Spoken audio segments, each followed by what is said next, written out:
मध्य पूर्वेतील बिघडत चाललेल्या युद्धजन्य परिस्थितीचा थेट फटका आता सर्वसामान्यांच्या स्वयंपाकघराला बसणार आहे. इराण, इस्रायल आणि अमेरिका यांच्यातील संघर्षामुळे जागतिक स्तरावर इंधनाचा मोठा तुटवडा निर्माण झाला असून त्यावर उपाय म्हणून केंद्र सरकारने घरगुती गॅस सिलेंडरच्या वजनात कपात करण्याचा निर्णय घेतला आहे.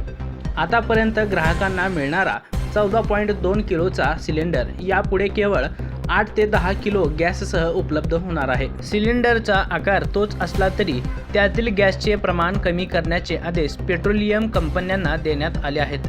विशेष म्हणजे सध्याचा 14.2 किलोचा साठा संपल्यानंतर ही नवीन व्यवस्था तातडीने लागू केली जाणार आहे. या निर्णयामागे आंतरराष्ट्रीय राजकारण आणि युद्धाची स्थिती कारणीभूत असल्याचे सांगितले जात आहे. इस्रायलने इराणमधील गॅस आणि तेल साठ्यांवर केलेले हल्ले आणि त्याला प्रत्युत्तर म्हणून इराणने कतारमधील नैसर्गिक वायू प्रकल्पांना लक्ष्य केल्यामुळे पुरवठा साखळी पूर्णपणे विस्कळीत झाली आहे.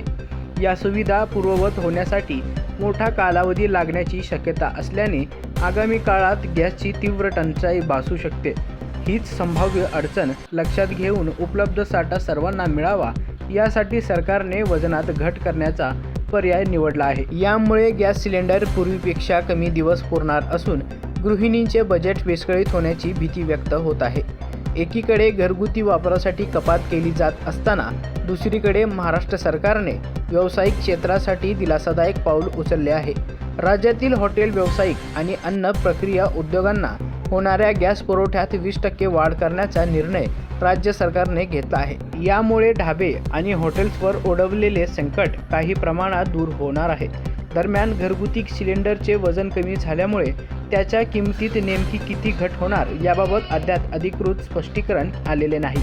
कमी वजनाच्या सिलेंडरचे दर नेमके किती ठरवले जातात याकडे आता सर्वसामान्य नागरिकांच्या नजरा लागल्या आहेत.